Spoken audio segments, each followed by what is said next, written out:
Seekor anjing tua yang kelelahan, dulunya juara, kini dibuang seperti sampah yang tak diinginkan. Tanpa seragam, tanpa pendamping, hanya kaki yang membeku dan tatapan kosong menembus jendela restoran. Sebuah tempat makan mewah dengan makanan hangat yang disajikan di dalamnya. Dan di balik kaca, hanya badai salju, kelaparan, dan kesunyian. Tak ada yang berhenti, tak ada yang peduli, kecuali satu orang. Seorang petugas penegak hukum pemula, tangguh karena tugas, namun diam-diam rapuh di dalam, menatap dalam ke jiwa seekor anjing yang diabaikan semua orang. Apa yang terjadi setelah itu akan membuatmu tak bisa berkata-kata. Kisah ini bukan sekadar tentang anjing jalanan yang diberi makan. Ini tentang seorang juara yang terlupakan, yang membantu memecahkan misteri yang membingungkan semua orang. Semata-mata untuk membalas budi kepada orang yang memberinya kesempatan kedua. Sebelum kita mulai, beritahu aku, dari mana kamu menonton ini? Tulis nama negaramu di kolom komentar. Dan jika kamu percaya bahwa setiap makhluk layak dihormati, bukan ditolak, tekan tombol subscribe itu. Kisah yang akan kamu saksikan ini akan membekas selamanya. Komunitas Silverbrook yang terletak di bawah perbukitan putih di utara Colorado masih diselimuti salju selama 5 hari berturut-turut. Ini adalah musim yang kejam yang membuat segalanya menjadi sunyi, jalanan, sungai, dan juga hati manusia. Saat jam menunjukkan pukul 9 malam, jalan-jalan menjadi sepi dan satu-satunya tanda kehidupan terlihat dari cahaya kuning hangat di balik jendela rumah dan suara samar truk pengangkut salju yang melintasi jalanan beku. Di persimpangan Main dan Halter, tempat deretan toko tertutup berdiri seperti bayangan es, satu bangunan tetap terang benderang, Lakeside Grill. Sebuah tempat makan hangat berpanel kayu, terkenal di kalangan warga karena burger daging rusa dan pizza panggang kayu, serta dikenal wisatawan karena pencahayaannya yang romantis.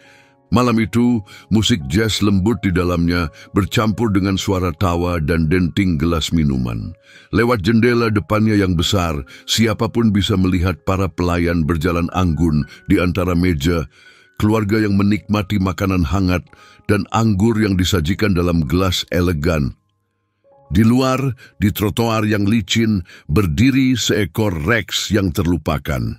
Rex, seekor anjing gembala Jerman, lebih tua dari yang bisa diperkirakan siapapun, duduk di samping jendela.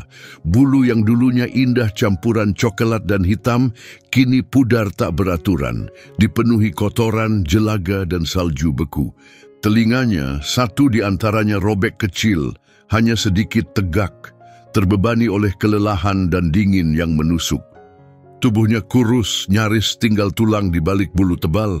Getaran di kakinya bukan karena takut, tapi karena kelelahan total. Ia tetap diam, tak bergerak, kecuali tarikan napas yang pelan naik turun. Mata Rex berwarna kuning keemasan, cekung namun masih waspada, menatap menembus kaca. Perhatiannya bukan pada para tamu atau kehangatan, tapi pada makanan. Uap naik dari sepiring daging panggang. Seorang anak kecil menjilat mentega manis dari jarinya. Semangkuk roti berbumbu berpindah dari tangan ke tangan di meja. Aroma yang keluar dari celah pintu masuk membangkitkan kenangan yang sudah tak bisa ia kenali. Lalu ia mengangkat satu kaki, kaku dan kasar di ujungnya, dan mengetuk kaca. Tok, tok, tok. Suaranya lembut, lebih pelan dari ketukan tangan, lebih ragu daripada permintaan. Gerakan yang seperti kebiasaan lama, seakan ada bagian dari dirinya yang masih ingat bagaimana meminta tolong, bagaimana meminta izin. Tak ada yang memperhatikan. Seorang pria sempat melirik ke atas, lalu mengerutkan dahi. Seorang pelayan lewat di depan jendela, tak sadar. Sepasang kekasih mengubah posisi duduk demi mendapatkan foto makanan penutup yang lebih bagus. Rex menurunkan kakinya, tapi tetap di tempat. Ia terus mengamati, diam menahan dingin yang menekan tulang rusuknya seperti beton. Salju terus turun, menempel, lalu mencair di telinganya, moncongnya, punggungnya. Beberapa blok dari sana, berjalan dengan langkah mantap, petugas Matteo Coletti menyusuri trotoar bersalju. Matteo, 32 tahun, bertubuh tinggi kurus, rapi, namun terlihat letih. Jaket patroli tebal membungkus tubuhnya, rambut gelap terlihat dari balik topi rajut dinas. Lengan seragamnya tertutup bekas garam, jalan yang mengering. Ia baru saja menyelesaikan tugas 12 jam, dimulai dengan kecelakaan, lalu lintas dan berakhir dengan konflik keluarga. Keduanya belum terselesaikan. Sepatunya basah kuyup, jari-jarinya beku meski memakai sarung tangan. Matteo adalah tipe orang yang jarang menunjukkan emosi, bukan karena ia tak punya perasaan. Ia memiliki ketenangan mendalam, sesuatu yang tumbuh karena harus dewasa terlalu cepat. Ayahnya, seorang sheriff yang dihormati, dibunuh saat bertugas ketika Matteo baru berusia 11 tahun. Sejak saat itu, Matteo belajar bahwa disiplin dalam napas, dalam kata-kata, dalam perasaan adalah bentuk ketahanan tersendiri. Ia tidak membenci salju, ia justru menikmati berjalan setelah dinas. Itu memberinya jarak dari kekacauan, laporan, dan suara radio yang tak pernah benar-benar hening. Saat ia mendekati Lakeside Grill, Matteo sempat ingin berpaling seperti yang lain, sampai ia mendengarnya. Tok, tok, tok, ia berhenti. Suara itu sangat tak terduga, begitu lembut di tengah angin dan kesunyian musim dingin, hingga ia sempat mengira hanya khayalan. Lalu suara itu terdengar lagi, ia menoleh ke arah jendela restoran dan memicingkan mata. Awalnya, yang bisa Matteo lihat hanyalah bayangan jalan di belakangnya. Lalu sosok itu mulai terlihat samar, seolah-olah terpahat dari salju itu sendiri. 4 kaki, kepala tertunduk, telinga segitiga, dan ekor yang diam, terkulai, seekor anjing. Matteo mengedipkan mata, sejenak terpaku. Bukan karena dingin, tapi karena pemahaman. Ada sesuatu dalam posisi tubuh, sorot mata, dan ketabahan hewan di balik kaca itu yang menyentuh sesuatu yang sangat dalam dirinya. Tok! Anjing itu mengangkat kakinya sekali lagi, dan saat itulah Matteo benar-benar memperhatikan. Napasnya tertahan, es di jendela restoran mulai mencair karena embusan napas lembut Rex. Ia berdiri diam, telinganya tertunduk karena lelah, hidungnya nyaris menyentuh kaca, kakinya setengah terangkat di tengah ketukan, seolah ragu apakah percobaan berikutnya akan berarti. Di dalam kenyamanan Lakeside Grill, seorang pelayan muncul dari pintu dapur yang mengayun, membawa nampan besar berisi piring-piring bekas dari meja yang baru saja ditinggalkan. Ia tinggi, mungkin awal usia 30-an, mengenakan kemeja putih licin di bawah rompi hitam dengan logo restoran disulam benang emas. Lambang namanya bertuliskan Ricardo dan dahinya selalu berkerut, wajahnya tajam dan mudah kesal. Matanya yang tajam menoleh ke arah jendela saat ia mendekati pintu belakang yang menuju ke tempat sampah. Ia berhenti di tengah langkah. "Kamu lagi," gumamnya pelan sambil membuka kait pintu dengan siku. Ia mendorong pintu dengan pinggul, membiarkan hembusan udara hangat bertemu dinginnya malam. Suara itu mengejutkan Rex, yang mundur, tapi tetap di tempatnya.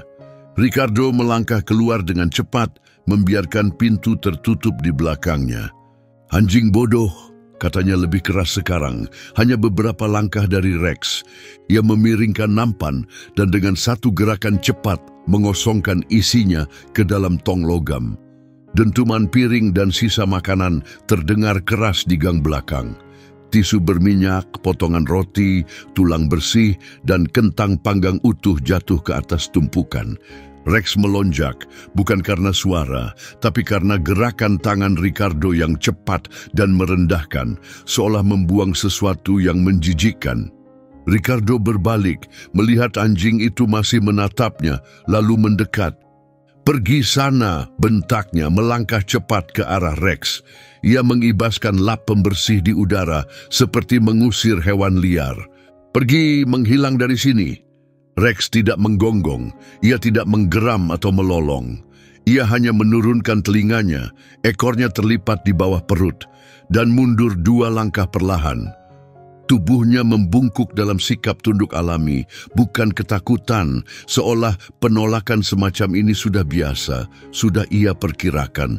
Matteo masih berdiri di sudut jalan yang sebagian tersembunyi oleh salju yang jatuh, menyaksikan semuanya. Napasnya tertahan di dada. Sebuah emosi dalam yang familiar melanda tubuhnya. Bukan marah, tapi sesuatu yang ia kenal sejak lama. Ia pernah melihat postur menyerah seperti itu sebelumnya, bukan hanya pada hewan, tapi juga pada manusia, pada dirinya sendiri. Pikirannya kembali ke satu hari musim dingin yang pahit di Ohio, 17 tahun lalu. Saat itu ia baru 11 tahun, berdiri sendiri di beranda depan rumah pamannya dengan jaket lusuh yang nyaris tak menghangatkannya. Koper kecilnya ada di sampingnya ketika pintu ditutup keras oleh pamannya. "Cari ayahmu sana," teriak pamannya dari balik pintu tertutup, tak tahu bahwa ayah Matteo takkan pernah kembali. Salju juga turun hari itu, dan Duke, satu-satunya sahabat dan penghiburnya, menyandarkan tubuh hangatnya ke sisi Matteo, menolak meninggalkannya. Kenangan itu menusuk seperti pisau tajam. Ricardo sudah kembali menuju pintu masuk restoran, menggerutu pelan. Menjijikkan. Tapi Rex tetap membeku di bawah salju, terjebak antara ingin pergi dan ingin tetap di sana. Matanya tertuju pada tumpukan makanan sisa di balik tong sampah logam, terlalu takut untuk mencoba lagi. Matteo melangkah maju. Suara sepatu botnya menginjak salju menarik perhatian Ricardo. Pelayan restoran itu berbalik dengan desahan berat dan memaksa tersenyum. "Oh petugas, maaf, saya tidak sadar Anda berdiri di sana. Semuanya baik-baik saja?" Matteo tetap diam sesaat, perhatiannya masih tertuju pada Rex. Dari dekat, tubuh anjing itu tampak jauh lebih kurus daripada dari kejauhan. Tulang rusuknya menonjol, menekan bulu kusut dan kotor, dan telapak kakinya memerah karena berjalan di trotoar yang dipenuhi garam. Akhirnya Matteo bicara, suaranya terkontrol tapi nadanya berat dan serius. "Apakah kamu benar-benar harus melakukan itu?" Ricardo terlihat bingung, mengedip beberapa kali. "Maaf, maksud Anda apa?" Teriakan itu, melempar makanan seperti itu, mengibaskan lap untuk mengusir dia. Suara Matteo tak meninggi, tapi semakin berat dengan wibawa tenang. Anjing itu tidak mengganggu siapapun dan tidak bikin masalah. Ricardo gelisah berpindah dari kaki ke kaki, matanya melirik ke arah kamera pengawas di atas pintu restoran. "Lihat, saya nggak benci sama anjingnya. Saya sudah lihat dia mondar-mandir di sini selama seminggu. Bos saya bilang, kalau kita kasih makan satu anjing liar, besok malam bisa muncul 20. Matteo menatap Ricardo dengan pandangan mantap, tak berkedip. "Pernahkah kamu bertanya-tanya dari mana dia berasal? Dia cuma anjing liar, mungkin ngikutin truk sampah keliling lingkungan?" "Bukan," kata Matteo pelan, menggeleng dengan keyakinan. "Itu bukan anjing liar, itu anjing kerja terlatih. Atau setidaknya, dulu dia pernah menjadi seperti itu." Matteo mendekat dan perlahan berlutut, sama sekali mengabaikan salju dingin yang langsung meresap ke seragam polisinya. Ia tidak memanggil anjing itu atau mengeluarkan suara. Ia hanya menunggu dengan sabar. Rex menatap langsung ke arah Matteo, benar-benar mengamati dengan cermat, lalu berkedip perlahan. Untuk sesaat, ekornya sedikit bergerak, bukan goyangan senang, melainkan upaya tenang untuk mengingat bagaimana caranya merespons kebaikan. Matteo tetap diam, tidak mengulurkan tangan. Ekspresinya melembut, seolah matanya berkata, "Aku bukan di sini untuk mengusirmu." Anjing itu menundukkan kepalanya sedikit, tapi tetap menjaga jarak. Ricardo kembali bergeser, kini jelas merasa canggung dengan situasi tersebut. Dengar, saya tidak bermaksud kurang ajar, Pak Polisi. Tapi kalau pelanggan kami melihat anjing itu di sini, mereka bisa saja mengeluh ke manajemen. Matteo mengangkat satu tangan, matanya tetap tertuju pada anjing itu. Kamu bisa kembali ke dalam. Aku, baik tentu. Ricardo ragu sejenak lalu membuka pintu dan menghilang ke dalam, membiarkan kehangatan restoran menyelimutinya sepenuhnya. Salju terus turun dengan lembut, menempel di pinggiran topi polisi Matteo dan menumpuk di bulu kusut Rex. Anjing itu mengembuskan satu napas pelan, lalu dengan sangat hati-hati melangkah satu langkah kecil ke arah Matteo. Sudut bibir Matteo terangkat sedikit, nyaris tak terlihat. Ia tetap diam, tak perlu bergerak. Salju mulai menumpuk kembali, menciptakan selimut putih lembut yang menutupi gang sempit di belakang Lakeside Grill.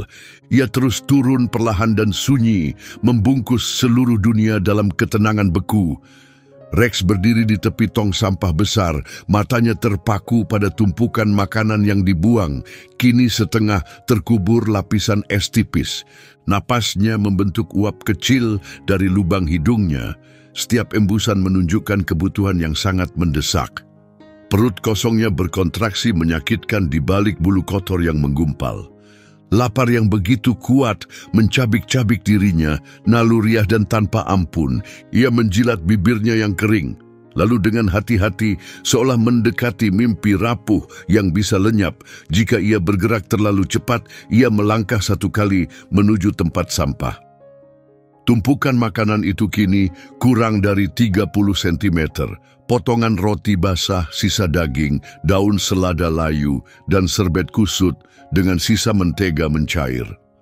Rex merayap lebih dekat, tubuhnya merendah ke tanah, ekornya terselip rapat di bawah perut, dan telinganya menempel rata di kepala. Setiap gerakan tubuhnya seolah meminta maaf karena harus membutuhkan hal mendasar seperti makanan, karena sekadar hidup dan membutuhkan. Tepat saat ia mengulurkan hidungnya ke arah kentang panggang yang terabaikan, pintu restoran terbuka keras. Seorang pria keluar dengan langkah keras, sepatu botnya menghantam beton dengan kasar. Namanya Roberto, kepala dapur, pria berusia pertengahan 40-an dengan tubuh kekar dan wajah kemerahan karena panas dapur. Lengannya bernoda minyak masak dan garis kerut tajam menghiasi dahinya secara permanen. Bertahun-tahun bekerja di dapur yang penuh tekanan membuatnya mudah marah, tak sabaran, dan sangat melindungi kewenangannya atas segalanya yang terjadi di balik pintu dapur itu. Roberto langsung melihat Rex. "Oh tidak," teriaknya marah, "bukan omong kosong ini lagi." Ia meraih sendok kayu besar dari wadah dekat pintu, mengangkatnya tinggi, lalu menghantam sisi tong sampah logam dengan keras. Bukan untuk melukai, tapi untuk menakuti. Bunyi dentang bergema keras. Rex tersentak mundur dengan keras. Kakinya terlepas dan ia tergelincir, jatuh ke sisi tubuhnya. Ia berjuang bangkit, jantungnya berdebar kencang, tapi ia tidak lari. Ia tetap berdiri diam. Bukan hanya karena takut, tapi karena penerimaan yang dalam, jenis yang tinggal dalam makhluk yang sudah terlalu sering ditolak dan diusir. Roberto melangkah maju dengan kasar, suaranya semakin keras dan mengancam. "Pergi dari sini, anjing kotor. Aku peringatkan, kalau aku lihat kamu ngais-ngais sampah kami lagi, aku sendiri yang telepon dinas pengendali hewan." Di seberang jalan, di bawah cahaya lampu jalan yang redup, petugas Matteo Coletti menyaksikan seluruh kejadian itu. Napasnya membentuk awan kecil di udara dingin, tubuhnya diam, rahangnya mengencang, dan tangannya mengepal di balik sarung tangan tebal. Bukan hanya karena apa yang ia lihat, melainkan karena kenangan kuat yang bangkit dari dalam dirinya. Musim dingin, Ohio, aliran sungai yang membeku. Matteo masih 10 tahun saat itu, berjalan pelan di tepi air, di mana es menjadi licin dan bening. Ia berjalan terlalu jauh dan es retak dengan suara keras seperti guntur menggulung. Dalam hitungan detik, ia terjatuh ke dalam air, tubuhnya tenggelam, tangan dan kakinya meronta-ronta, tak mampu berteriak minta tolong. Segalanya di sekelilingnya berubah menjadi pusaran warna biru dan putih yang berputar tanpa henti. Lalu Duke muncul. Anjing, gembala Jerman milik keluarga itu melompat ke air beku tanpa ragu sedikit pun. Giginya menggigit jaket musim dingin Matteo, menariknya menuju keselamatan dengan kekuatan yang digerakkan oleh tekad murni.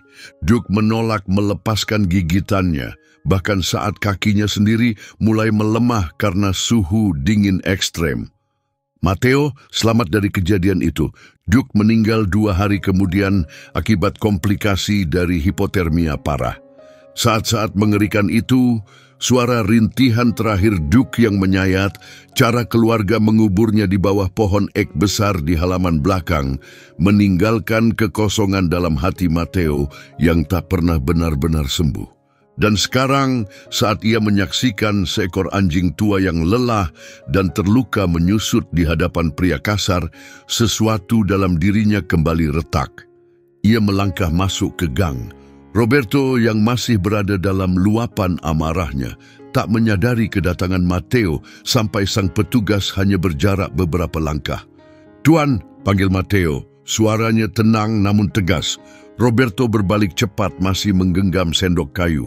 "Oh Pak Polisi, saya tidak melihat Anda di sana." Matteo terus melangkah maju tanpa berhenti. Ia mendekat dengan keyakinan tenang, mantel panjangnya dihiasi butiran salju baru, lencana polisinya menggantung di ikat pinggang dan terlihat jelas. "Apakah Anda biasa menggunakan alat dapur untuk menakut-nakuti hewan?" Roberto menurunkan sendok, tapi tak menunjukkan rasa malu atau penyesalan.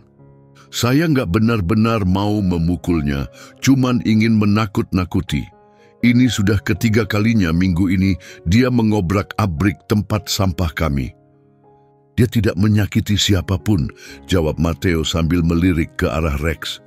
Anjing itu kini mundur lebih jauh, tapi belum pergi sepenuhnya.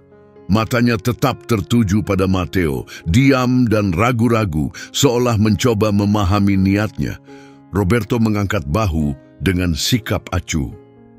"Pelanggan kami tidak ingin melihat anjing kotor berkeliaran saat mereka sedang makan steak mahal. Kami bukan tempat penampungan hewan." Matteo menyesuaikan posisi lencananya agar lebih terlihat. Dia bukan sekadar anjing kotor, dia anjing polisi terlatih, atau setidaknya dulu dia seperti itu. Mata Roberto membelalak. "Serius sekarang?" Matteo memilih untuk tidak menjawab. Sebaliknya ia memalingkan perhatian ke arah Rex dan melangkah perlahan, penuh niat. "Hai," katanya lembut, seperti salju yang turun. Rex tetap diam, tapi telinganya bergerak sedikit. Ia memperhatikan dengan cermat, mencoba memproses apa yang sedang terjadi. Matteo lalu berjongkok, sepatunya berbunyi pelan saat menyentuh salju. Ia tidak mengulurkan tangan, tidak memanggil lagi. Ia hanya diam di sana, tenang dan mantap, menciptakan ruang aman bagi anjing itu jika ia ingin mendekat. Roberto masih berdiri beberapa detik, menyilangkan tangan di dada, jelas merasa tidak nyaman dengan keheningan yang berlangsung lama. "Saya serahkan urusannya ke Anda," gerutunya, "tapi jangan biarkan dia tetap di sini. Minggu depan kami ada inspeksi kebersihan." Ia berbalik dan masuk kembali ke dapur, membiarkan pintu tertutup dengan dentuman berat. Matteo tetap dalam posisi jongkok. Ia mengamati wajah tua anjing itu dengan saksama. Ada bekas luka di sepanjang rahangnya, sayatan sembuh di telinga kiri, dan bulu kusut menutupi bagian bahunya. Tapi di balik semua luka itu, matanya menceritakan sesuatu yang berbeda.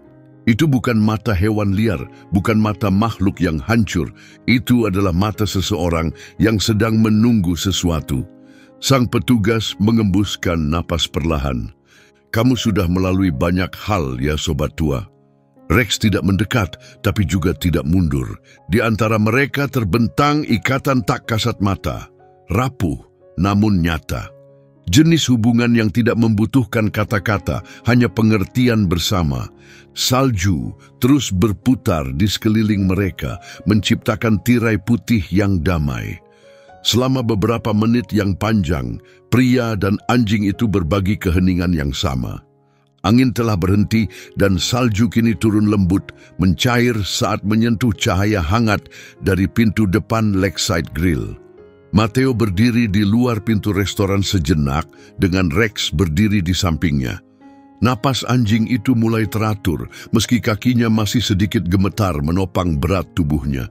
Hangat dari dalam bangunan menyapa mereka dalam hembusan lembut setiap kali seseorang membuka pintu, membawa aroma roti panggang segar, daging panggang sempurna, dan kayu manis-manis.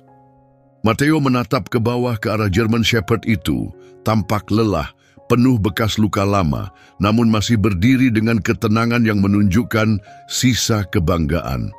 "Ayo," bisiknya pelan, "mari kita beri orang-orang ini sesuatu yang menarik untuk dilihat." Ia menarik pintu kayu berat dan melangkah masuk, salju berjatuhan dari mantelnya dan membentuk genangan kecil di sekitar sepatunya. Restoran itu penuh sesak, keluarga berbincang hangat di atas piring kosong, pasangan saling mendekat di balik gelas anggur, dan suara piring yang dirapikan berpadu dengan musik jazz lembut di latar belakang. Saat Matteo memasuki ruang makan, orang-orang mulai menoleh, bukan karena ia seorang polisi berseragam, tapi karena apa atau siapa yang mengikutinya dari belakang. Rex berjalan perlahan masuk ke dalam restoran, cakarnya menimbulkan suara pelan di lantai kayu yang mengilap. Seketika, keheningan menyelimuti ruangan, seolah-olah volume dunia diputar turun. Di suatu sudut, terdengar bunyi alat makan mengenai piring, lalu semuanya diam. Di balik meja resepsionis berdiri seorang wanita muda, tak lebih dari 20 tahun. Lencana plastik kecil di seragamnya bertuliskan Clara. Tubuhnya mungil, dengan rambut keriting berwarna tembaga yang dikuncir longgar di belakang leher, dan wajahnya kemerahan karena panas dari dapur sibuk di belakang. Saat melihat anjing itu, matanya terbuka lebar karena terkejut. "Maaf, Pak," gumamnya gugup. "Kebijakan kami tidak mengizinkan hewan masuk, kecuali jika mereka memiliki izin khusus." "Anjing ini bersama saya," jawab Matteo dengan suara mantap, sambil menunjukkan lencana polisi dan meletakkan tangannya dengan perlindungan di bulu Rex. "Dan ini bukan hewan biasa." Clara terdiam, mencoba mencari kata yang tepat, namun nada suara Matteo, tenang tapi tegas, membuatnya cepat mengangguk dan menunjuk ke meja kosong dekat perapian bata. "Tentu, silakan. Mari saya antar ke meja Anda." Matteo berjalan perlahan bersama Rex menuju meja terpencil di sudut ruangan. Tempat itu berada di bawah foto besar jalur pendakian Silverbrook Trailhead.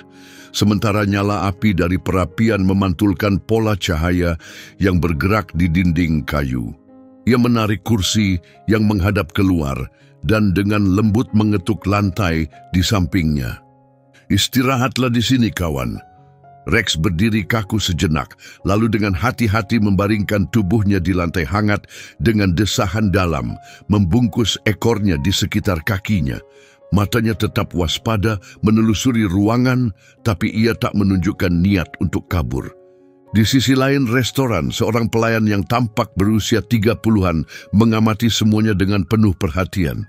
Namanya Sandra, bertubuh tinggi dan anggun, dengan rambut kastanya dikepang rapi menyilang di bahu. Ia membawa dirinya dengan kelelahan lembut yang hanya dimiliki oleh mereka yang berpengalaman. Menjalani giliran kerja berturut-turut sambil menjadi satu-satunya orang tua bagi dua anak kecil menjadikannya pribadi yang sangat efisien sekaligus penuh empati. Ia mendekati meja mereka dengan membawa buku catatan kecil, namun tidak langsung bicara. Matanya tertuju pada Rex dengan sorot penuh pengertian. "Perlu saya bawakan air segar untuk teman Anda ini?" tawarnya dengan ramah. Mateo menatap ke atas, jelas tersentuh oleh kebaikannya, lalu mengangguk penuh terima kasih. Kalau di dapur ada daging matang tanpa bumbu, itu juga akan sangat membantu.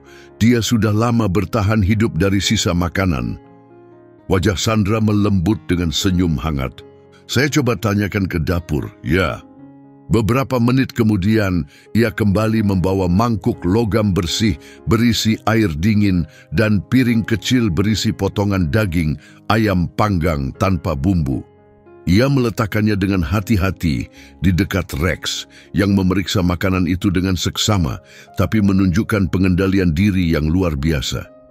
Ia menoleh ke arah Mateo, seakan meminta izin lewat tatapan, dan hanya setelah mendapat anggukan tenang, ia mulai makan. Suasana percakapan perlahan kembali mengisi restoran. Meski para tamu berusaha melanjutkan obrolan seperti biasa, pandangan mereka tetap sesekali tertuju ke sudut ruangan itu, ke pasangan tak terduga yang menarik perhatian. Di meja yang hanya beberapa langkah jauhnya, seorang anak kecil berdiri berlutut di bangkunya, menatap penuh kekaguman. Usianya sekitar 8 tahun, dengan rambut ikal keemasan yang membingkai wajah mungilnya, dan mantel musim dingin masih melingkupi tubuh kecilnya. Namanya Sofia, dan ia terus-menerus menarik lengan ibunya untuk menarik perhatian. "Mama," bisiknya dengan penuh semangat. "Kenapa polisi itu berbagi makan malam sama anjing kotor itu?"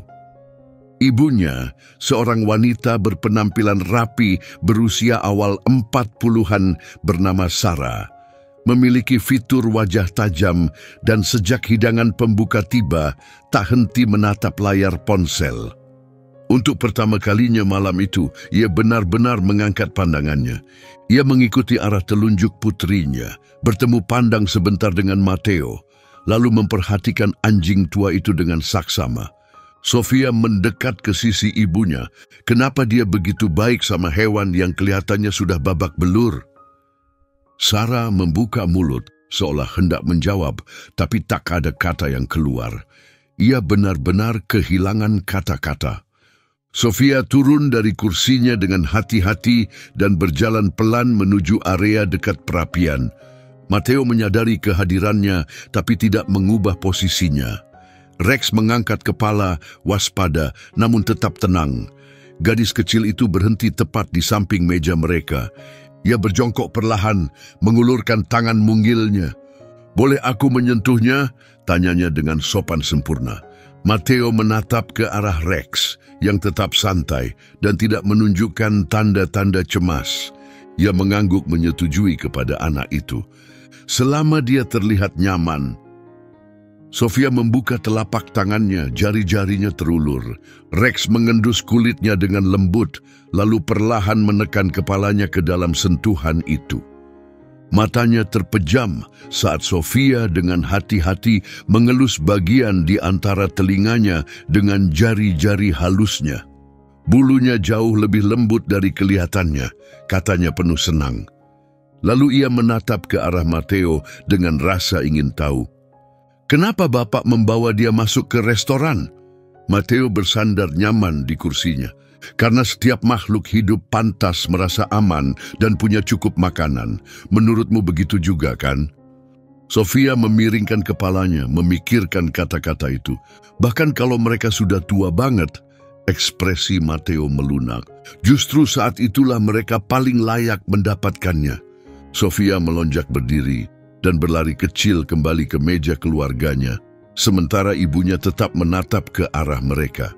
Kini jelas sedang berjuang menahan gelombang emosi yang tak terduga. Sarah meraih tangan putrinya di atas meja dan menggenggamnya lebih erat dari biasanya. Mateo kembali memusatkan perhatian pada Rex yang telah menghabiskan setiap potong ayam dari piringnya. Ia membungkuk sedikit ke arah anjing itu, berbicara dengan suara nyaris tak terdengar di antara suara lembut nyala perapian. "Malam ini, kamu bukan lagi anjing liar yang terlupakan. Kamu adalah teman makan malamku yang terhormat." Bunyi lembut letupan api menciptakan latar yang menenangkan, sementara kehangatan Lakeside Grill memeluk setiap orang di dalam ruangan. Di luar jendela, salju terus menari turun, gigih dan indah. Tapi di dalam ruangan ini, ketenangan lembut telah tercipta di antara semua tamu. Rex beristirahat dengan damai di lantai di samping meja. Perut kosongnya akhirnya kenyang setelah berminggu-minggu atau mungkin berbulan-bulan hidup dari sisa makanan. Piring yang disediakan Sandra kini kosong, bersih dijilat lidah penuh syukur, dan uap hangat masih mengepul dari mangkuk air di sampingnya. Matteo bersandar kembali di kursi, dengan satu tangan masih diletakkan dengan lembut di punggung Rex. Napas anjing tua itu kini dalam dan teratur, tanpa jejak gemetar seperti sebelumnya. Bulu kusutnya mulai mengering karena hangatnya ruangan, dan setiap helaan napas tenang yang ia ambil membuat Matteo merasa kembali terhubung dengan perasaan-perasaan yang lama ia kubur. Sebuah ikatan damai terbentuk di antara mereka. Lalu sesuatu menyerang Matteo secara tak terduga. Sebuah aroma, awalnya hanya seperti jejak samar, nyaris tak terasa di antara campuran bau masakan dan obrolan makan malam. Tapi itu menghantam Matteo seperti kenangan yang tiba-tiba muncul ke permukaan. Aroma roti panggang segar memenuhi hidungnya. Bukan roti biasa, tapi roti tebal yang dibentuk tangan, persis seperti yang ibunya buat setiap Sabtu pagi. Aroma itu bercampur dengan wangi bawang putih panggang dan mentega cair, dan tiba-tiba restoran yang ramai menghilang dari benaknya. Ia kembali menjadi anak kecil, duduk bersila di lantai dapur yang sejuk, sementara Duke tidur tenang di samping oven hangat. Ibunya akan bernyanyi pelan sambil menguleni adonan, dan ekor Duke akan menepuk-nepuk lantai mengikuti irama lagu. Matteo memaksakan diri kembali ke masa kini, tapi jarinya masih menyentuh kerah Rex, tali kulit tua yang sangat aus dan retak di banyak tempat. Saat ujung jarinya menyusuri bagian dalamnya, ia menemukan sesuatu tersembunyi di balik lapisan bulu kusut dan kotoran. Sebuah benda logam kecil, microchip. Detak jantungnya langsung meningkat. Rex bergerak sedikit saat Matteo membungkuk lebih dekat untuk memeriksanya. Anjing itu tak menunjukkan perlawanan, bahkan ia tampak menerima sentuhan lembut itu. Matteo mengambil ponselnya dari saku, menyalakan lampu senter dan mengarahkannya ke bawah kerah yang usang. Benda logam kecil itu nyaris tak terlihat, tapi tak diragukan lagi, itu adalah sebuah chip.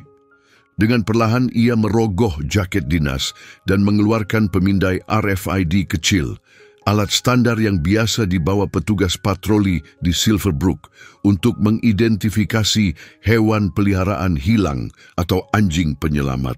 Ia nyaris lupa bahwa ia masih membawanya. Ia mendekatkan alat itu ke chip dan mengaktifkannya. Terdengar bunyi bip elektronik. Informasi mulai muncul di layar kecil alat itu. ID 9C4882CHQCO. Nama terdaftar Rex. Unit Divisi K9 Kepolisian Negara Bagian Colorado. Status pensiun. Klasifikasi saat ini hilang. Penangan sebelumnya Sersan Salvatore L. Moreno. Status penangan meninggal dunia. Klasifikasi layanan dihentikan. Penugasan tambahan tidak ada. Tugas aktif terakhir 13 Februari 2023. Kondisi saat ini diduga meninggal.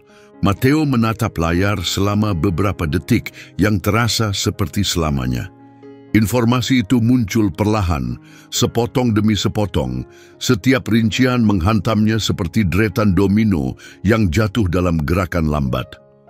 Rex pernah menjadi anjing dinas di Kepolisian Negara Bagian Colorado berpasangan dengan seorang sersan bernama Salvatore Moreno. Nama itu membangkitkan sesuatu yang akrab dalam ingatan Matteo. Lalu semuanya mengalir kembali. Sebuah laporan berita dari 2 tahun yang lalu. Sebuah fasilitas produksi narkotika ilegal di pinggiran Fort Carson meledak saat operasi polisi berlangsung dalam gelap. Seorang sersan polisi tewas seketika di lokasi. Anjing dinasnya diyakini turut meninggal, meskipun jasadnya tidak pernah ditemukan di antara puing-puing. Tapi ternyata anjing itu selamat. Ia menghilang tanpa jejak. Matteo menurunkan alat pemindai perlahan, tangannya tetap berada di kerah kulit tua itu. Rex menatap ke arah Matteo seolah bisa merasakan arti dari semua yang baru saja terungkap. Matanya yang lelah mengamati wajah Matteo seolah mencari sesuatu. Mungkin pemahaman, atau mungkin hanya penerimaan sunyi untuk tetap beristirahat di tempat itu. Kamu bukan sekadar anjing liar biasa, ya, bisik Matteo lembut. Kamu pernah menjalani pelatihan profesional, kamu mendedikasikan hidupmu untuk bertugas, dan saat semuanya runtuh, mereka meninggalkanmu. Dari sisi lain restoran, Sandra datang kembali sambil membawa keranjang rotan berisi roti dan ekspresi penasaran yang lembut. "Saya bawakan ini," katanya sambil meletakkan keranjang di atas meja. "Baru saja selesai dipanggang dari dapur." Matteo mengangguk pelan. "Terima kasih." Sandra berhenti sejenak memperhatikan suasana. "Teman Anda baik-baik saja?" "Lebih dari sekadar baik-baik saja," jawab Matteo dengan suara pelan. "Dia pahlawan perang sungguhan." Alis Sandra sedikit terangkat, belum yakin apakah Matteo sedang berbicara secara simbolis atau harfiah. Sebelum ia sempat bertanya lebih jauh, seorang pelanggan lain melambaikan tangan dari sisi ruangan. Sandra tersenyum cepat dan permisi dengan sopan. Matteo mengambil salah satu roti hangat itu dan mematahkannya jadi 2 bagian. Uap lembut naik melingkar. Ia meletakkan setengah roti di piring kecil dekat Rex, meskipun anjing itu sudah mengalihkan pandangan kembali ke arah perapian. Matteo tahu ini bukan karena Rex tidak tertarik, melainkan karena kebiasaan lama. Rex dilatih untuk tidak mengharapkan lebih dari yang ia butuhkan. Ia tidak menyentuh roti itu, setidaknya belum. Matteo kembali memperhatikan alat pemindai dan mencatat semua informasi identifikasi lengkap. Ia mengetikkan data itu ke dalam database anjing Dinas Kepolisian Negara bagian Colorado di ponselnya. Dalam hitungan detik, seluruh riwayat dinas Rex muncul di layar. Nama Rex, nomor lencana 117K, ras German Shepherd, jenis kelamin jantan, tanggal lahir 14 Maret 2013. Pelatihan khusus deteksi bahan peledak, penangkapan kriminal, operasi pencarian dan penyelamatan. Masa tugas 2015 sampai 2023. Rekan penugasan Sersan Salvatore Moreno. Misi terakhir 13 Februari 2023. Ringkasan insiden ledakan bangunan saat penggerebekan fasilitas narkotika. Status penangan gugur dalam tugas. Status K9 hilang dalam runtuhan, diduga meninggal. Basis data itu menyertakan sebuah foto. Tampak Rex di masa jayanya, bulunya mengilap dan sehat, telinganya tegak penuh kesiagaan di samping Sersan Moreno, pria tinggi dengan wajah tegas namun bermata lembut. Mereka tampak seperti tim yang tak tergoyahkan. Setia sepenuhnya satu sama lain, sangat dapat diandalkan. Jari Matteo berhenti sejenak di layar ponsel. 2 tahun penuh, 24 bulan tanpa arah yang jelas. Jarak dari Fort Carson ke Silverbrook hampir 400 mil. Apakah Rex selama ini mencari seseorang, berharap menemukan seseorang yang peduli, atau hanya bertahan hidup hari demi hari? Matteo menunduk menatap anjing di samping kursinya. Ia melihat bekas luka lama, tulang rusuk menonjol, kotoran yang menempel, dan kelelahan yang dalam. Tapi ia juga melihat sesuatu yang lain, ketahanan batin. Rex tetap mempertahankan tujuan hidup meski bertahun-tahun dalam kesendirian. Dan entah bagaimana ia sampai ke sini. Bukan ke kantor polisi, bukan kembali ke tugas resminya, tapi ke seseorang yang benar-benar bisa memahami ceritanya. Percakapan latar di restoran mulai ramai kembali. Meski Matteo tak bermaksud menjadi pusat perhatian, kehadiran Rex perlahan mengubah suasana seluruh ruangan. Bunyi sendok dan garpu kembali terdengar, tapi kini terasa lebih hati-hati, lebih penuh kesadaran. Orang-orang bicara dengan suara lebih pelan. Mata mereka sesekali kembali tertuju pada meja sudut dekat perapian, tempat seekor German Shepherd tua dan penuh luka kini berbaring dengan tenang, moncongnya bersandar di antara kedua kaki depannya.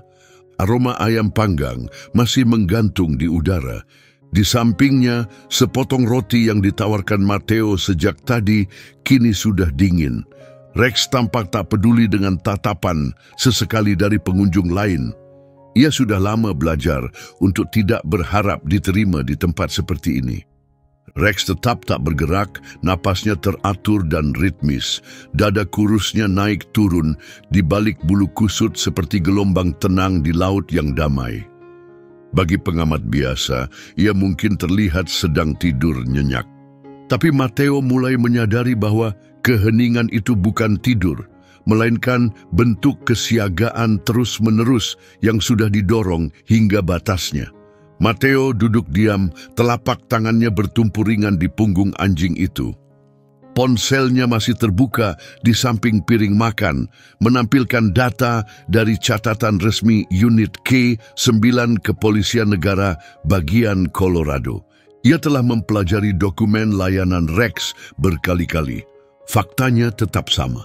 Masa lalu entah bagaimana berhasil menemukan mereka di tempat ini. Tiba-tiba suara seseorang berdeham memecah kehangatan nyaman seperti semburan udara dingin tak terduga. Seorang pria dengan rompi abu-abu arang yang rapi, celana formal dan lencana nama bertuliskan Tuan Russo melangkah tegas menuju meja mereka. Rambut peraknya ditata sempurna, ekspresinya serius, penuh wibawa dan kendali penuh atas wilayahnya. Thomas Russo, manajer utama Lakeside Grill, telah bekerja di restoran ini lebih dari 20 tahun.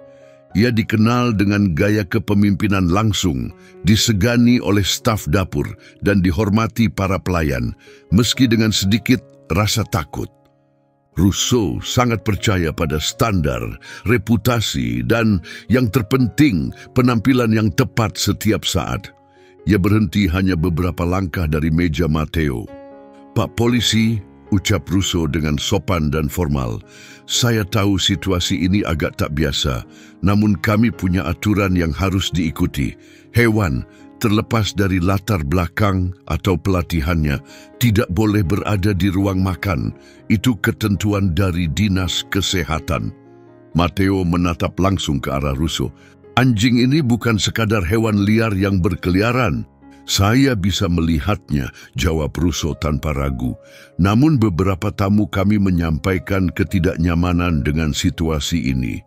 Matteo memilih untuk tidak bertanya siapa yang mengeluh. Ia hanya memandangi sekeliling restoran. Para tamu buru-buru mengalihkan pandangan saat menyadari ia memperhatikan mereka. Ada yang tiba-tiba batuh, ada yang mendadak terpaku menatap gelas anggur mereka. Nada suara Russo menjadi sedikit lebih lembut meski sikapnya tetap tegas. "Saya yakin Anda bisa memahami posisi kami. Ini soal menjaga batas. Kalau malam ini kami beri pengecualian." "Saya sepenuhnya mengerti posisi Anda," potong Matteo dengan tenang. Ia mendorong kursinya ke belakang dan berdiri. "Dan kalau Anda sedang mengatakan bahwa saya harus memilih antara tetap tinggal di sini atau mengusir anjing ini kembali keluar ke cuaca sedingin itu, maka keputusan saya sudah jelas." Ia meraih jaket musim dinginnya. "Kami berdua pergi." Keheningan langsung menyelimuti area sekitar. Meja-meja di dekat mereka membeku dalam diam. Sandra, pelayan mereka, berhenti berjalan dan berdiri tak bergerak beberapa langkah jauhnya. Clara, si penerima tamu muda, juga diam membatu di dekat pintu masuk. Bahkan aktivitas dapur di balik pintu ayun pun ikut terhenti. Russo mengangkat satu alis, terkejut. Saya tidak meminta Anda meninggalkan tempat ini, Pak Polisi, hanya agar hewan itu dibawa keluar. Suara Mateo tetap tenang dan terkendali. Ia tak perlu meninggikan suara untuk menyampaikan pesannya. Anjing ini telah melayani negara dengan pengabdian lebih besar daripada banyak manusia di ruangan ini. Ia resmi dinyatakan tewas saat menjalankan tugas. Tapi ternyata ia berhasil selamat sendirian 24 bulan. Dan kalau Anda berpikir imbalannya adalah dilempar kembali ke tumpukan salju hanya karena segelas anggur mahal mungkin terasa sedikit kurang nikmat, maka ya, kami akan keluar dari pintu itu bersama-sama. Mateo menoleh ke arah Rex yang kini berdiri perlahan, penuh ketidakpastian. Telinganya bergerak gelisah seolah bertanya apakah ancaman baru telah muncul. Lalu terjadi sesuatu yang kecil tapi luar biasa berarti. Seorang pelanggan di meja terdekat bangkit dari kursinya. Usianya sekitar akhir 60-an, mengenakan mantel coklat pudar dan kacamata tebal. Rambut abu-abu disisir rapi ke samping dan sebuah lencana militer kecil berkilau di kerah mantelnya. Inilah Massimo Perez, pensiunan tukang pos dan veteran Perang Vietnam. Massimo jarang bersuara di tempat umum. Ia berjalan dengan bantuan tongkat karena cedera panggul dan tangannya gemetar saat memegang cangkir kopi.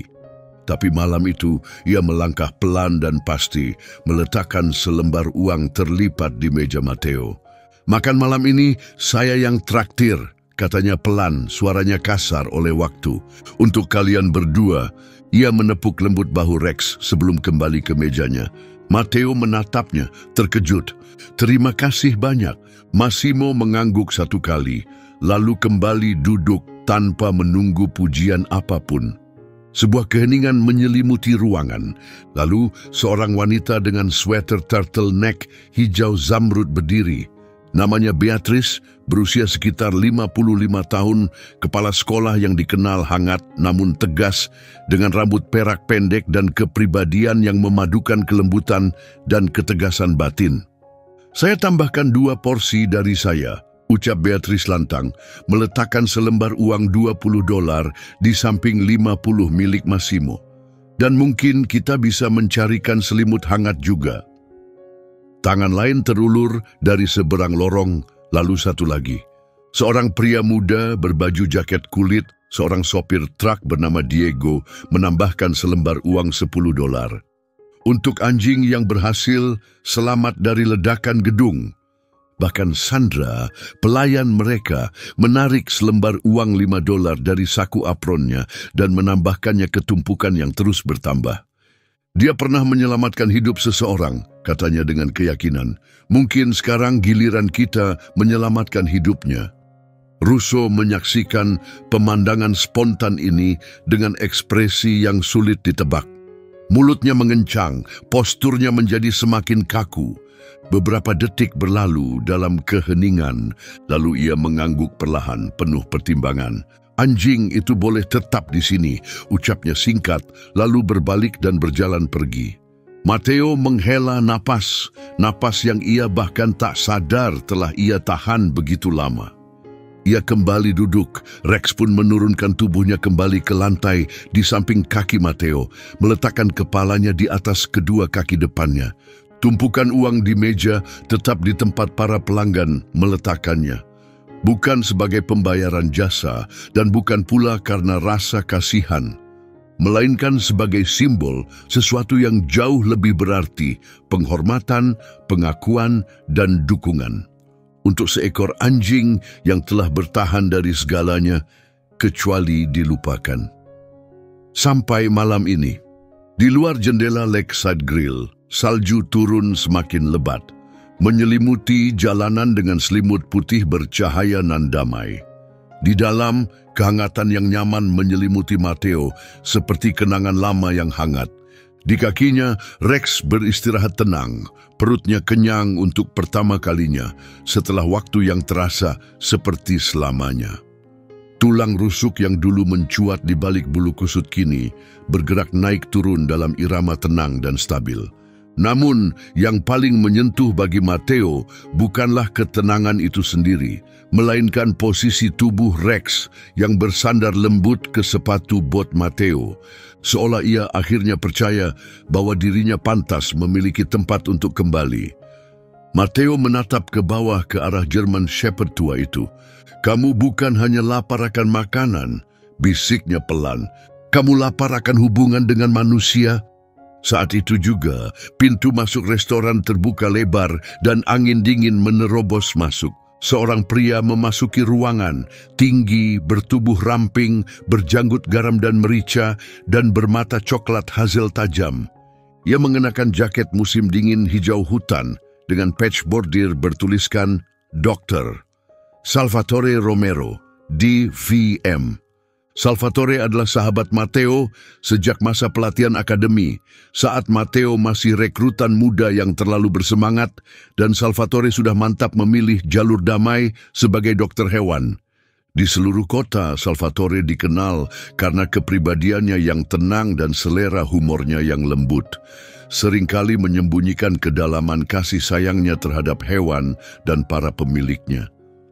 "Aku dapat pesan darimu," ucap Salvatore sambil berjalan menuju meja mereka. "Inikah anjing yang kau ceritakan itu?" Mateo mengangguk pelan. "Dia. Aku menemukannya di luar jendela itu, menatap ke dalam, seolah masih mengingat bagaimana rasanya menjadi sahabat yang dicintai." Salvatore berlutut di samping Rex, suaranya lembut namun penuh kepercayaan diri.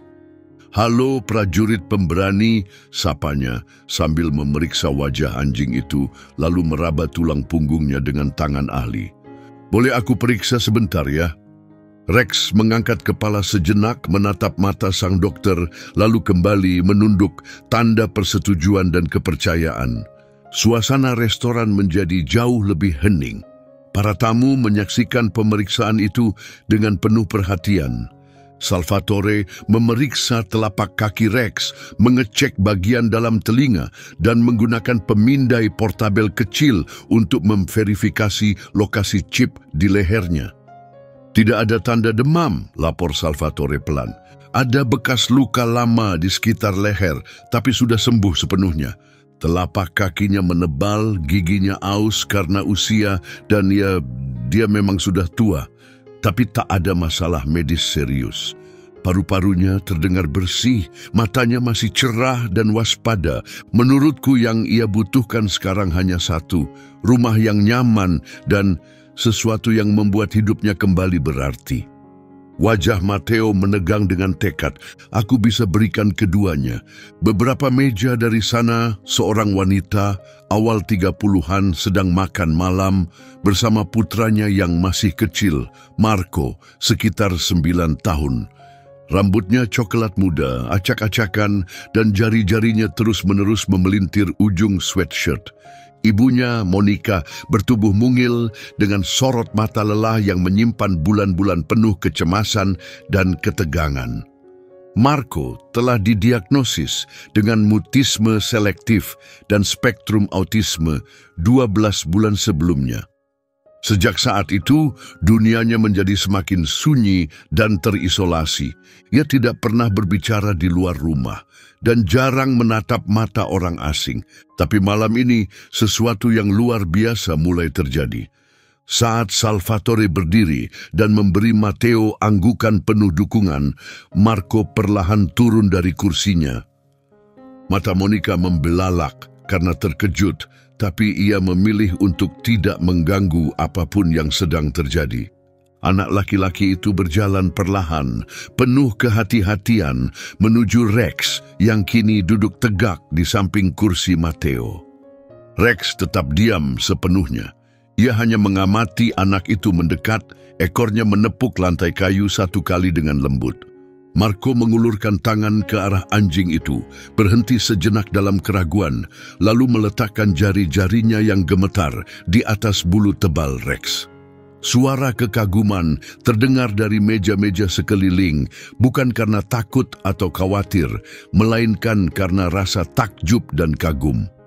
Monica menutup mulutnya dengan telapak tangan saat air mata mulai berkumpul di matanya. Itu pertama kalinya dia, bisiknya, tak sanggup melanjutkan kalimat. Matteo menatap bolak-balik antara anak itu dan anjing. Ada sesuatu yang dalam dan tak terucapkan sedang terjadi di antara mereka. Sesuatu yang lebih kuno dari bahasa dan lebih bermakna dari sekadar gerakan fisik. Rex memahami energi dan kebutuhan unik si anak, condong ke depan dan dengan lembut menempelkan hidungnya ke lengan Marco, tanda kasih sayang yang lembut. Wajah Marco tersenyum, bukan senyum besar atau mencolok, tapi senyum seperti itulah yang para orang tua simpan dalam hati untuk seumur hidup. Salvatore menoleh ke arah Matteo dengan ekspresi puas.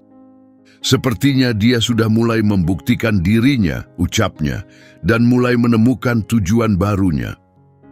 Matteo tertawa kecil, bukan karena lucu, tapi karena takjub dengan apa yang baru saja disaksikannya. Ya, dia sudah melakukan lebih dari yang bisa kubayangkan. Di luar jendela restoran, angin berhembus dengan suara menderu, tapi di dalam ruang makan, udara terasa hangat dan damai. Malam pun berlanjut, satu persatu orang mulai menghampiri meja mereka. Ada yang mengucapkan kata-kata semangat dan harapan baik, ada yang menyumbang sedikit uang untuk membantu perawatan Rex, dan beberapa hanya berhenti sejenak untuk menatap mata Rex. Mata yang kini tak lagi terlihat kosong atau putus asa. Matteo merogoh saku jaketnya dan mengambil ponsel. Ia menekan nomor yang sudah dikenalnya dan menunggu hingga tersambung. "Halo, ini aku," katanya pelan. "Tolong siapkan satu selimut tambahan malam ini. Aku akan membawa tamu istimewa pulang." Ia menatap ke bawah, ke arah Rex yang kini bersandar sepenuhnya di sepatu bot Matteo.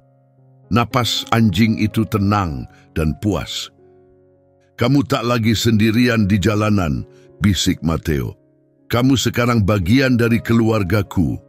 Salju pertama musim itu turun perlahan di atas kota kecil Bellwood, menyelimuti atap rumah dan jalanan yang tenang dengan lapisan putih lembut. Matteo muncul dari rumah munggilnya di pinggiran kota, menarik resleting mantelnya saat angin bersiul di antara pepohonan.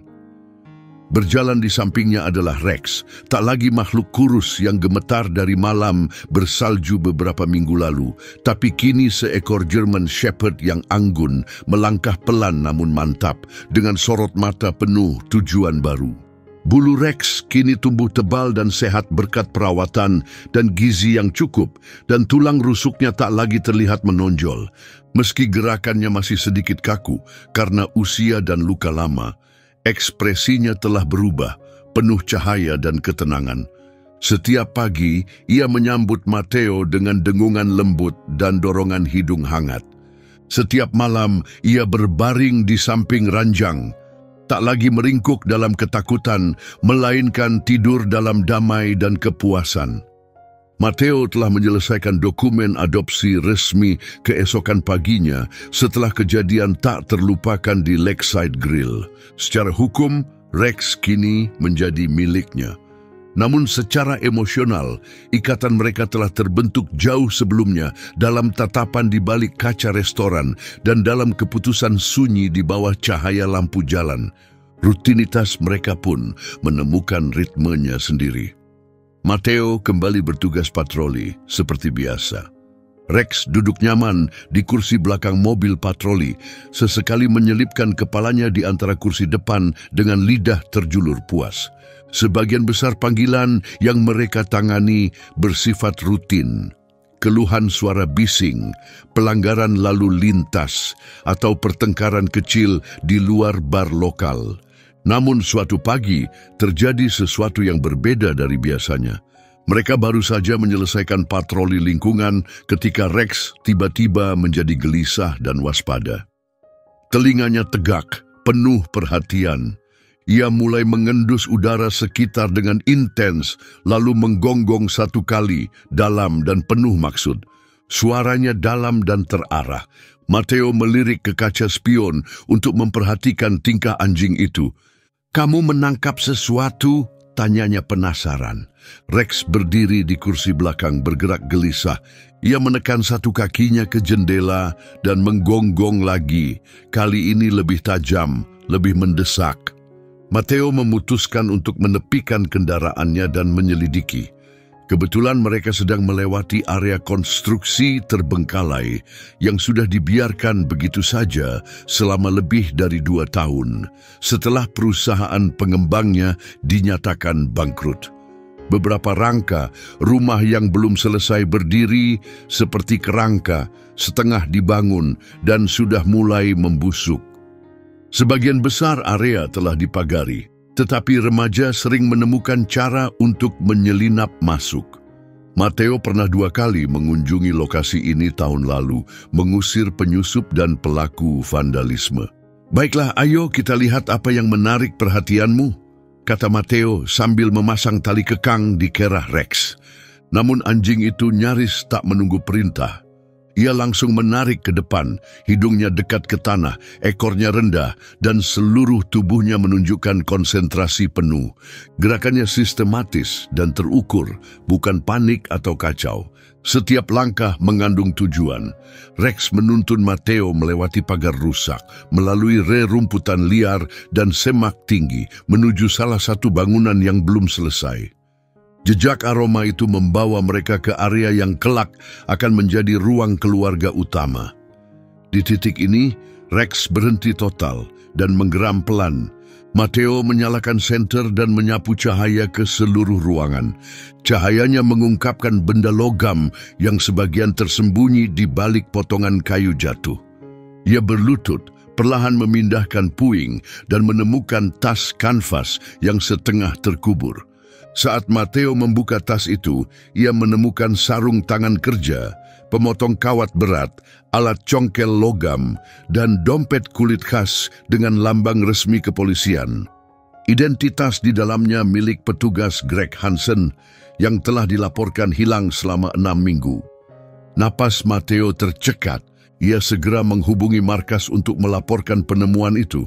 Dalam waktu 60 menit, seluruh lokasi telah diamankan dengan garis polisi. Tim forensik menyisir area dengan cermat, dan Rex duduk tenang di samping Matteo, ekornya bergerak sesekali dengan bangga, seolah ia mengerti arti dari yang telah ia temukan. Kapten Sandra Alvarez tiba di lokasi mengenakan mantel musim dingin berwarna krem dan syal merah terang. Wanita berusia pertengahan 50 itu memiliki garis rahang kuat dan rambut hitam dengan semburat perak. Ia meraih posisinya bukan karena koneksi politik, tapi karena ketekunan dan performa yang dapat diandalkan. Seluruh departemen mengenalnya sebagai pribadi teliti.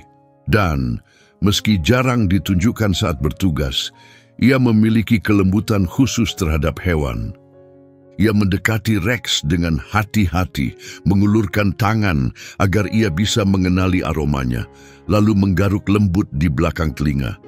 "Aku dengar kau menemukan sesuatu yang sangat berharga, sahabat tua," katanya, membiarkan kehangatan langka terdengar di balik suaranya yang biasanya profesional. Matteo mengangguk penuh bangga. Dia membawaku langsung ke lokasi ini tanpa ragu sedikit pun. 7 hari kemudian, setelah penyelidikan menyeluruh yang mengaitkan sidik jari dari alat-alat itu ke seorang kriminal bernama Andrea Bianchi, pria berusia 38 tahun dengan riwayat panjang perampokan dan dugaan keterlibatan dalam kasus pembakaran, sebuah fakta mengejutkan lainnya terungkap. Sidik jari Andrea ditemukan pada komponen bahan peledak dari insiden ledakan bangunan 2 tahun lalu di Colorado. Insiden yang disebut-sebut menewaskan rekan asli Rex dan menyebabkan anjing itu hilang dan diduga meninggal. Lewat keajaiban nasib, Rex bukan hanya berhasil selamat dari tragedi itu, tapi kini justru memimpin penyidik langsung ke pelakunya. Departemen Kepolisian mengatur upacara penghargaan resmi pada hari Jumat berikutnya. Ruang konferensi utama kantor polisi dihias khusus untuk momen tersebut. Sebuah spanduk besar terbentang dengan tulisan tebal, "Pengabdian melampaui tugas."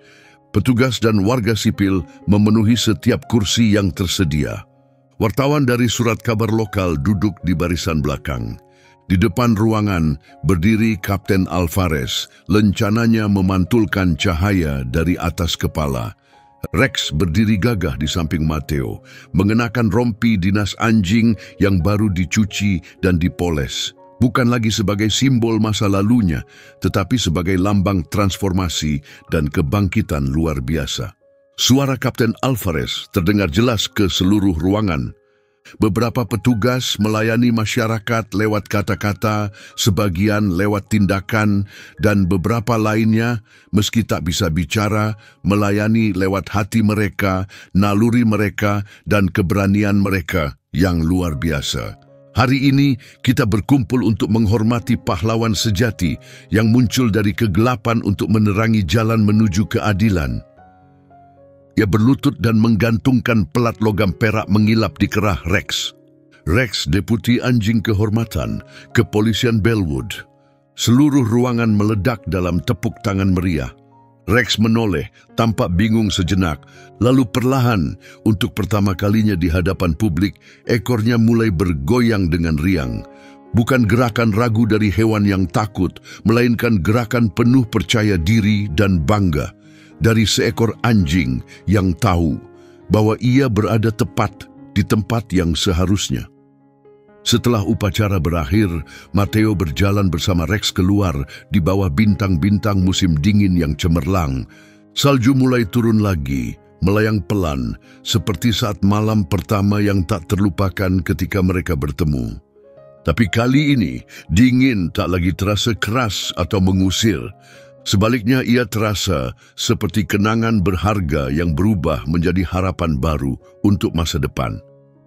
Mateo membuka pintu mobil patroli dan Rex naik ke dalam dengan sedikit kaku, namun penuh ketenangan dan keyakinan.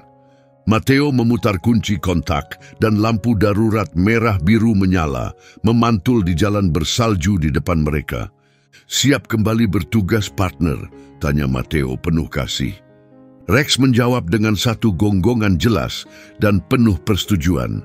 Mereka melaju ke dalam kegelapan, bukan lagi sebagai orang asing, bukan sebagai penyelamat dan yang diselamatkan, tapi sebagai sebuah tim sejati yang disatukan oleh tujuan dan rasa saling menghormati.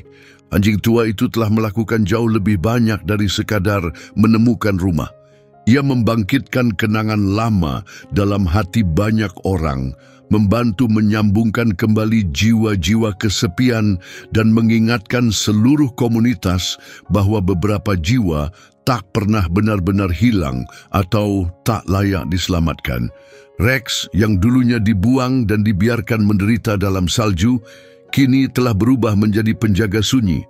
Simbol harapan, kesetiaan yang tak tergoyahkan, dan kekuatan dari kesempatan kedua. Dalam keheningan damai pelukan musim dingin, satu tindakan kecil dari kebaikan manusia telah membangkitkan sesuatu yang jauh lebih dalam. Pengaruh positif yang menyebar lintas generasi dan membantu menyembuhkan luka-luka lama yang terlalu dalam untuk dijelaskan dengan kata-kata. Mungkin masing-masing dari kita menyimpan versi Rex dalam hidup, sesuatu yang berharga namun telah ditinggalkan atau dilupakan namun masih menunggu dengan sabar dan diam agar seseorang melihatnya kembali dan memberinya kesempatan yang pantas ia terima. Jadi, saat kamu kembali ke rutinitas harianmu, entah itu menikmati secangkir kopi pagi atau menemukan ketenangan di malam yang sunyi, ingatlah bahwa cinta, seperti halnya kesetiaan, tidak perlu bersuara keras untuk benar-benar terasa dan dihargai. Jika kisah ini menyentuh hatimu, pertimbangkan untuk membagikannya kepada orang lain. Mungkin ada seseorang dalam hidupmu yang sangat perlu mendengarnya, lebih dari yang bisa kamu bayangkan. Tinggalkan komentar di kolom di bawah dan beritahu kami dari mana kamu menyimak kisah ini. Dan jika kamu percaya bahwa hewan layak untuk dicintai, bukan disakiti, tekan tombol subscribe itu sekarang juga. Masih banyak kisah bermakna yang menunggu untuk diceritakan. dan kehadiranmu dalam komunitas ini sangat berarti bagi kami. Semoga kamu diberkati dimanapun perjalanan hidup membawamu, dan semoga hatimu selalu terbuka serta penuh belas kasih bagi mereka yang tak bisa berbicara, namun merasakan segalanya dengan kedalaman yang sama seperti kita.